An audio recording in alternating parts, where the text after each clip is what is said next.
Bon, alors tout simplement, le thème qui est les sermons des Saint-Augustin sur Perpétue et Félicité. Alors, il ne s'agit pas évidemment d'une question d'archéologie, ça en passe dans le domaine de l'archéologie, le domaine plutôt de la patristique, puisque là, il s'agit de voir l'intervention des Saint-Augustin par rapport à Perpétue et Félicité. Alors, pour situer, donc, Perpétue et Félicité, c'est en 203. C'est donc le martyr, l'année de martyr, 203, le 7 mars. Et puis, Augustin, il prêche, enfin son ministère apostolique, qui va se passer à cheval entre la Tunisie et l'Algérie. Évidemment, lui, il est évêque d'Hippone, mais il est invité très fréquemment à Carthage. Et alors, son époque, c'est après, disons son époque d'évêque, deuxième moitié du 5e siècle, deuxième moitié du 4e et début du 5e siècle. Et alors, on a une certitude par rapport entre la relation entre Saint-Augustin et Perpétue et Félicité, une certitude et un doute, on va dire aussi, parce que la certitude, c'est que Saint-Augustin prêche 3 homélies sur Sainte Perpétue et Félicité à Carthage. Et on sait donc que l'occasion, c'est le Die Natalis. Après, je reviens sur ça. Mais on ne sait pas l'année de prédication. Saint Augustin, il a toujours l'habitude d'écrire ses sermons, d'entitrer ses sermons et de mettre en tête à ces sermons des indications concrètes comme, disons, les lieux de prédication, la date des prédications ou d'autres données qui pourraient aider à mieux comprendre l'homélie. Donc il est invité alors par l'évêque de Carthage à prêcher dans ces 3 occasions. Et c'était justement l'anniversaire du jour, enfin l'anniversaire du martyr. Alors ça, c'est la certitude. Donc on sait parfaitement ça, on sait qu'il y a eu ces 3 homélies. Après je reviens parce qu'il y a encore, on peut ajouter sur ça, mais c'est sûr, certain, authentique, 3 homélies de Saint-Augustin à Carthage. Le doute, c'est que, comme je le disais tout à l'heure, nous ne savons pas l'année des prédications. On sait la date, le 7 mars, mais on ne sait pas l'année des prédications. Et en rigueur de vérité, nous ne pouvons pas non plus affirmer qu'il a prêché ses sermons dans la basilique Maiorum. Ça, on l'a dit toujours, moi-même, dans le livret que je fais sur Perpétue et Félicité, je mis en tête justement le sermon de Saint-Augustin prêché à la basilique Maiorum. Alors, j'explique pourquoi. Et donc, en rigueur de vérité, on ne peut pas dire ça. Vous savez, la basilique Maiorum, on la voit, on la connaît, mais justement, les 3 homélies de Saint-Augustin sur Perpétue et Félicité n'ont pas une indication sur les lieux de prédication. Alors qu'il a 4 homélies dont il va spécifier habitus in basilica maiorum. Ça veut dire prêcher dans la basilique Maiorum. Là, il y a 4 homélies, aucune de ces 4 homélies ne fait référence à Perpétue et Félicité. Donc, et comment peut-on expliquer cela?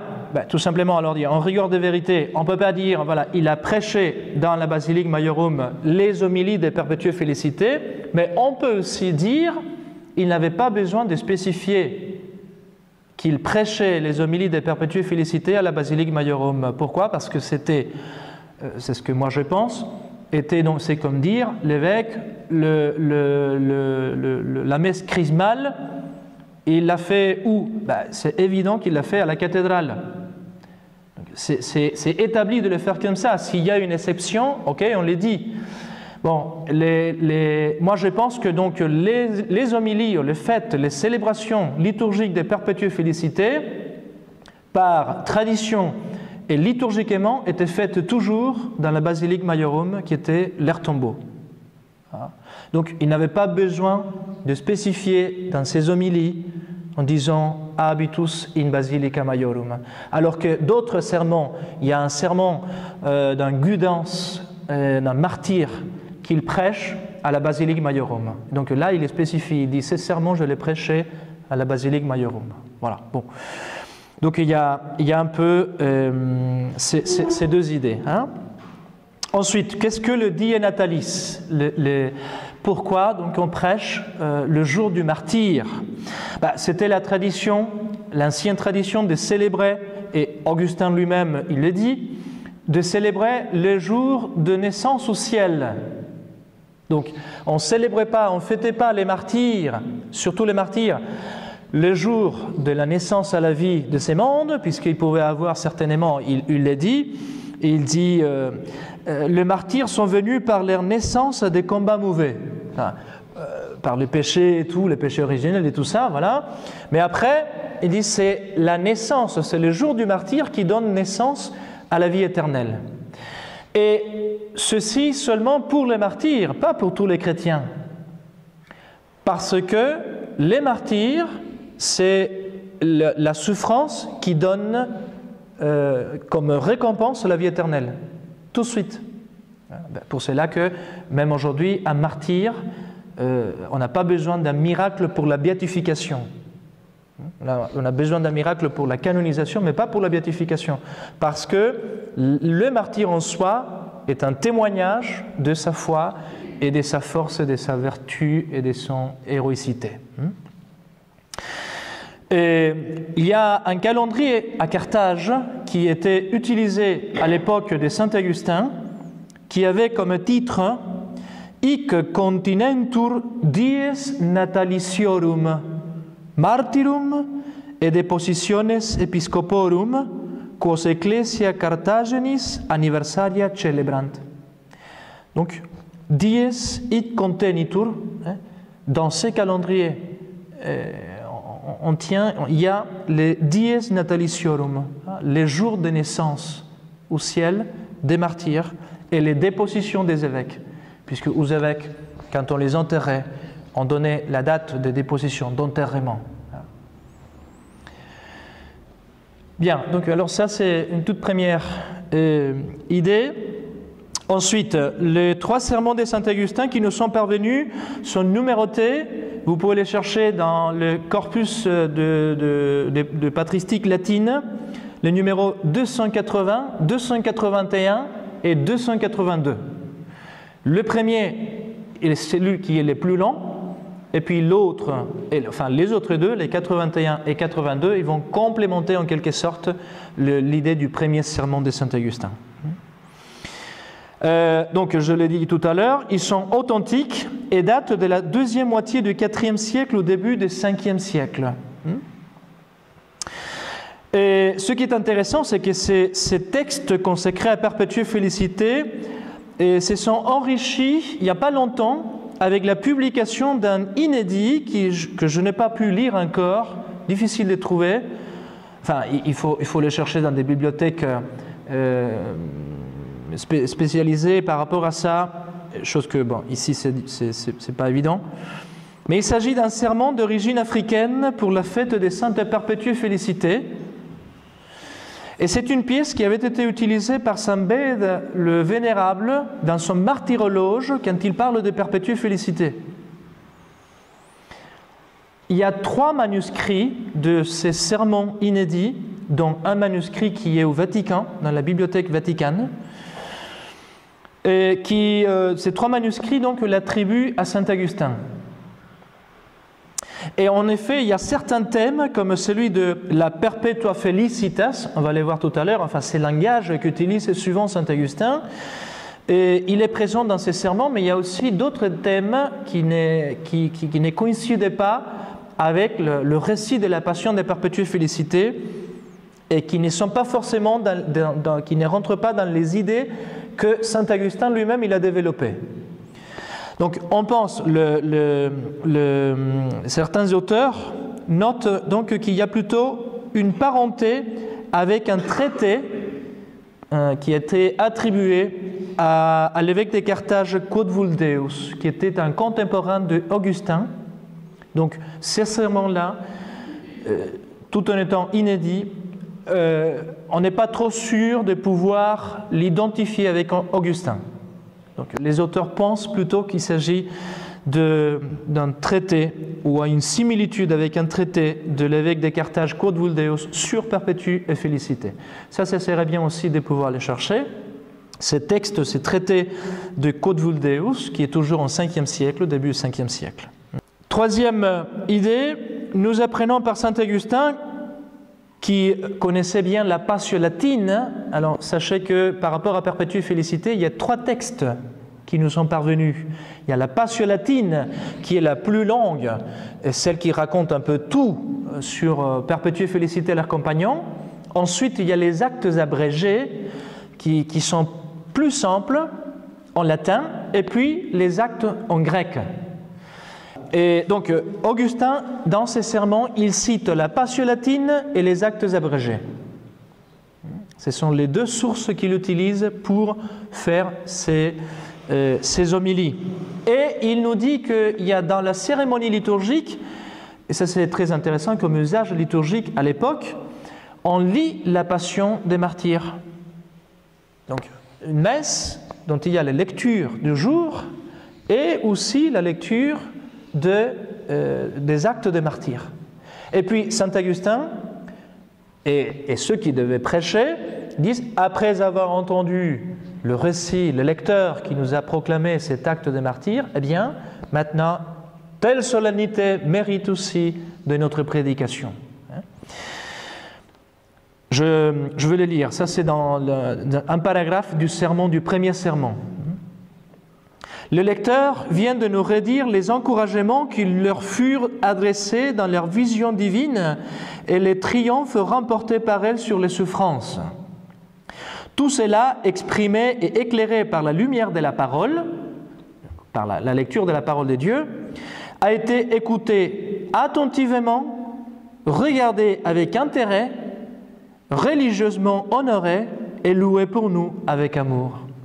Tout ça dans la célébration de la messe. Imaginez-vous si aujourd'hui on fait une chose pareille, c'est un peu lourd. Bon, à l'époque, donc, écoutez attentivement, paraît-il que tous les fidèles écoutaient attentivement l'acte des passions de Perpétue et Félicité.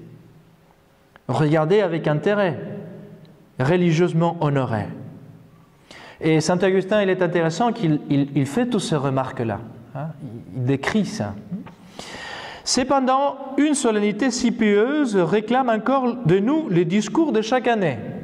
Et puis il y a cette belle phrase de saint Augustin, « Si ces discours faits par moi se trouvent bien au-dessous des mérites de ces saintes martyrs, il n'en sera pas moins un témoignage de l'ardeur de mon zèle à me mêler aux joies d'une fête si solennelle. » Et c'est un peu ce que nous faisons aussi. Hein.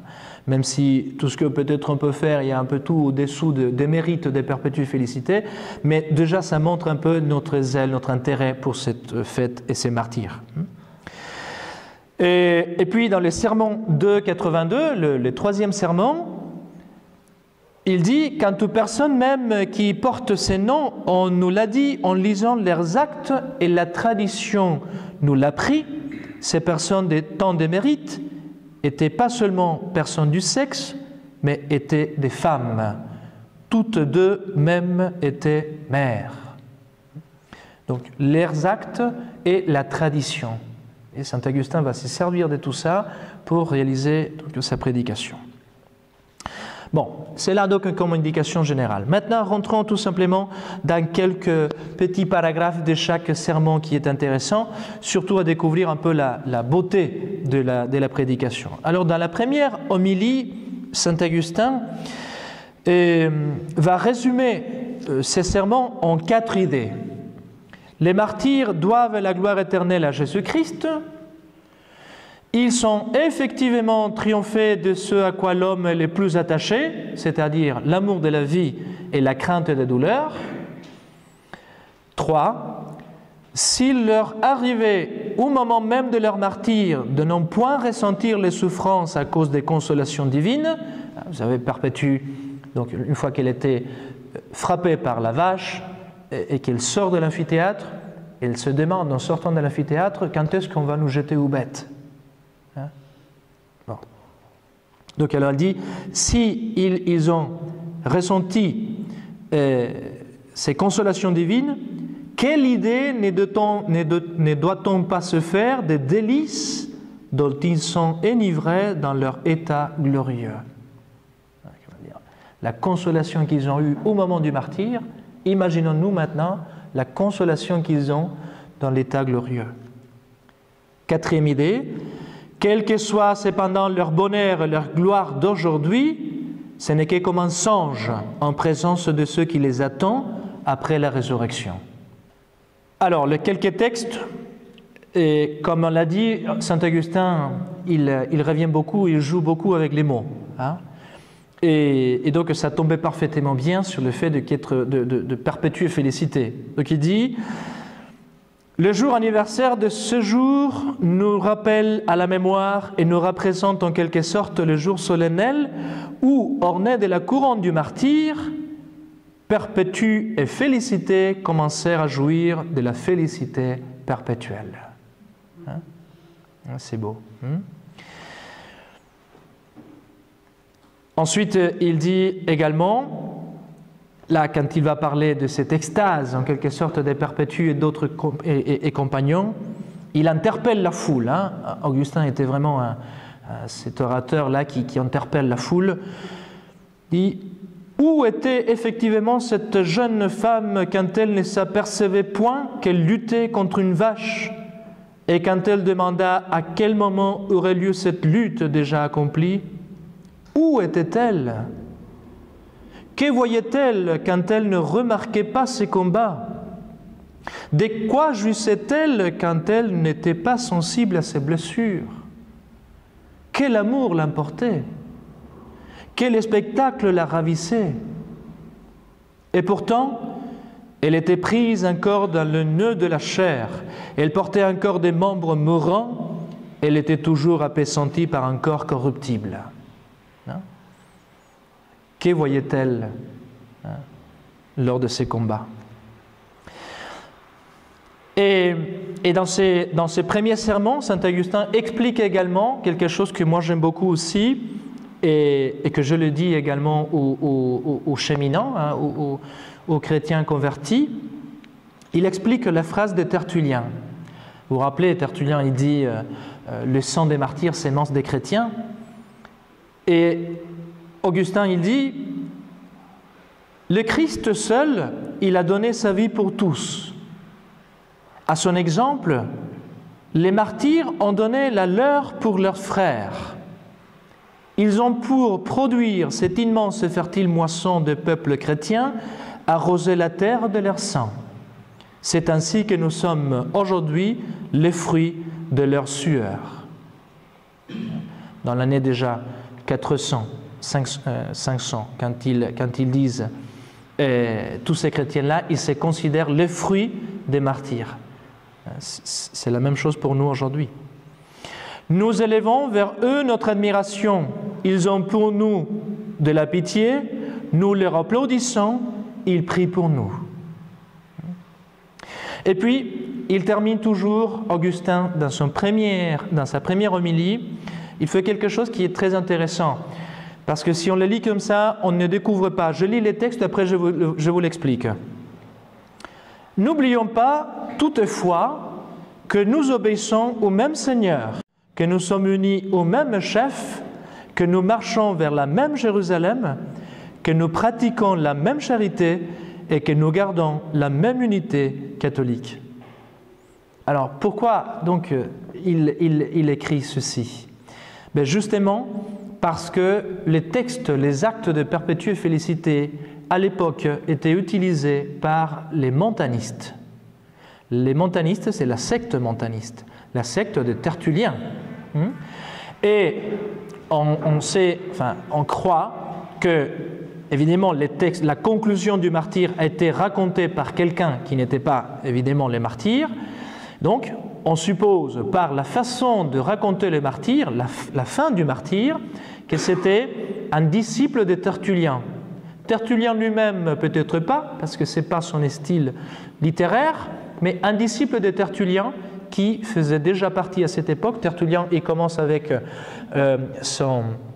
le problème du montanisme déjà dans l'année 200.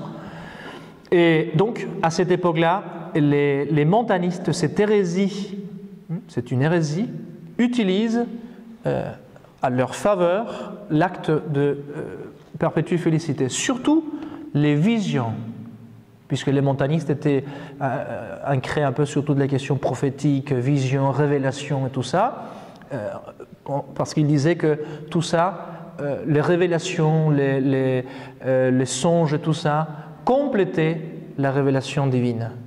Hein? Donc perfectionner la parole de Dieu. Donc, ça, c'était les montanismes. Alors, il utilisait beaucoup ça. Donc, Saint Augustin, il dit, attention, parce que ces saintes-là, nous avons le même chef, hein, le même pasteur, et nous appartenons à la même unité. Aussi, il faut bien dire que Augustin, à l'époque de Perpétuelle Félicité, il n'y avait pas la division catholique donatiste. C'était la seule église catholique. Déjà à l'époque de Saint Augustin, il y a la division entre catholiques et donatistes. Donc, les catholiques, on les appelle l'église de l'unité. Alors il dit, nous avons tous la même unité. Hein? Entre Perpétuelle Félicité, ce n'est pas qu'ils appartiennent aux montanistes, non, ils ont tous du côté de l'unité. Bien. Et le deuxième sermon, 281, Saint Augustin donne tout simplement l'idée que le courage viril que les femmes ont déployé dans leur combat était attribué à Jésus-Christ. Étant donné qu'elles étaient des femmes, ces courages virils forts étaient attribués donc à Jésus-Christ. Et il dit, ça c'est parce qu'ils ont resté unis à Jésus-Christ. Ils ont méprisé leur mari pour épouser Jésus dans la vie de la chasteté, dit-il. Et en fait, il dit, ça se voit pourquoi? Parce que Perpétue va être capable de surmonter l'épreuve terrible de son père. Son père, Augustin, il dit, le démon va essayer, puisqu'il n'a pas pu tenter Perpétue par son mari. Vous savez que dans la Passion, le mari de Perpétue n'apparaît pas. Il disparaît complètement. Donc il dit, puisque le démon n'a pas pu tenter alors, Perpétue par son mari, elle l'a fait par celui à qui Perpétue tenait le plus, qui était son père. Donc une sorte de... Perpétue était marquée par cette piété filiale.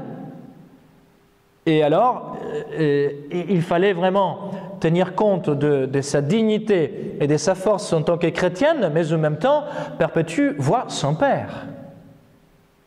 Et le père de Perpétue, il joue beaucoup sur ça.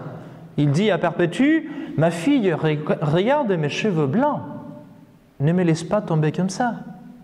J'ai besoin de toi. » Voyez? Donc elle doit surmonter cette épreuve de la piété filiale.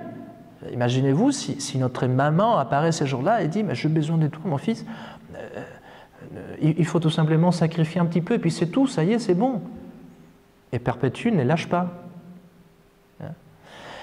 Et ça se voit encore, la douleur de Perpétue par rapport à son père, quand finalement les démons furieux dans la figure du proconsul, une fois que Perpétue tient les coups, le papa, il se met à pleurer, et alors le proconsul, qu'est-ce qu'il fait? Il va frapper le père, et dire, ça y est, c'est bon, c'est fini avec ces vieux-là. Donc il frappe le père et il le renvoie.